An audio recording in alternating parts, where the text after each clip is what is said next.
Escrow Out Loud is a weekly podcast about San Francisco real estate from the Jackson Fuller team, San Francisco Realtors since 2002. Show notes with links are at jacksonfuller.com.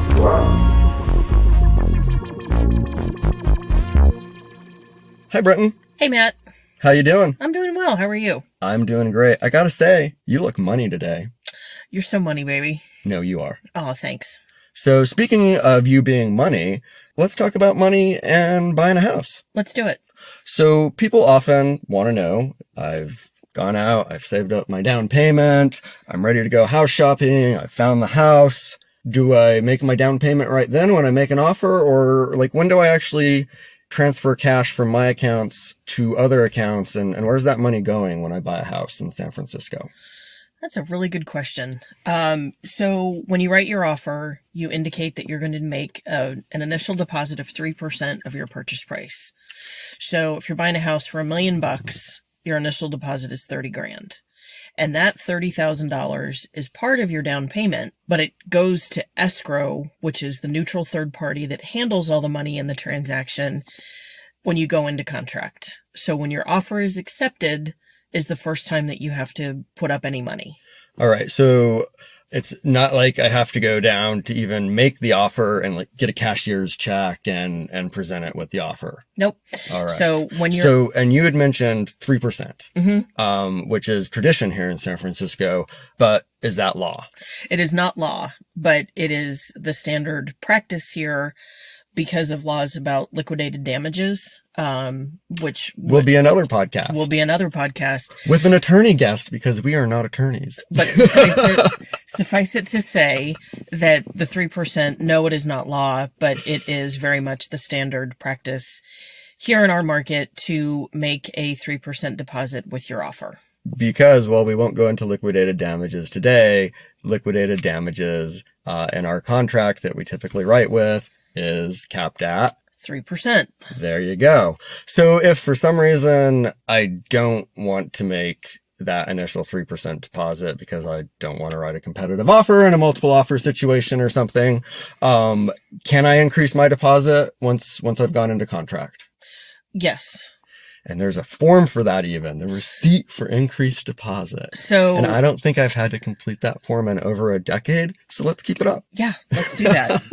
So I made this offer and I made a promise in this offer to transfer my 3% to the escrow company, but I haven't actually done it.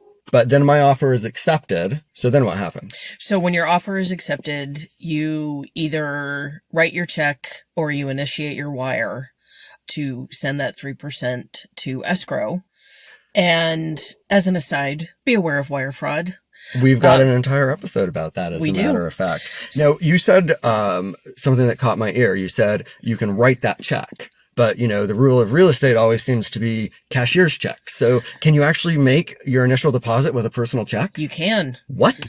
You can. There is enough time for that check to clear to satisfy the good funds law.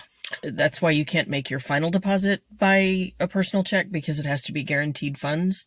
And that's why people always do that either with a wire or a cashier's check. But the first one you can do with a personal check.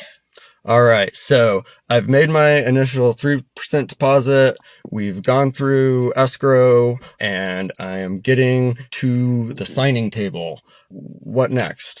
So when you're signing your closing documents, either for a cash purchase or for a loan, you will receive a figure that is the amount that you need to bring in for that. It includes the rest of your down payment plus all of your closing costs. Or if it's a cash deal, it's the rest of your purchase price plus your closing costs. And then you, as we mentioned, you set up that wire or you arrange for that cashier's check, and then that goes to escrow. A couple days before closing, the escrow companies will say it has to be there by such and such time on such and such date to close on time. So basically, you have to show up with money twice in the transaction, at the very beginning and right before the end. All right. And if the source of my cash is, perhaps some stocks I'm liquidating or some other asset that is not actually cash, how should I handle that? You definitely need to talk with your mortgage broker about how to source those funds, to trace them, because you have to have a paper trail for all of the money that's going into your escrow account. And you also need to plan accordingly for the amount of time it takes, because anytime, you're selling and transferring, there's settlement periods and it's usually not instantaneous. And the source of your down payment and closing costs is not a contingency to the San Francisco contract. That's true. And we recently helped a buyer who is an employee of an extremely valuable company in which he has a few $1 million in stock options, but the company is not public yet. And so for him to liquidate, I think it was $500,000 or $600,000, he had to do it on a secondary private market. And so it's not like he could just go to his stockbroker and say, sell it. There's not an app for that? Nope. He had to go through this service. He had to find investors who wanted to do this, but he did it all on time. I even got him a loan contingency. You're so impressive. I do what I can. So that's it's why I say you're so money. Thanks. And if you've enjoyed this episode of Jackson Fuller talking about bringing money to a real estate transaction in San Francisco, we hope you'll leave us a 5-star review and tell your friends about it. Thanks for listening. Escrow Out Loud is a weekly podcast about San Francisco real estate from the Jackson Fuller team, San Francisco Realtors since 2002. Show notes with links are at jacksonfuller.com.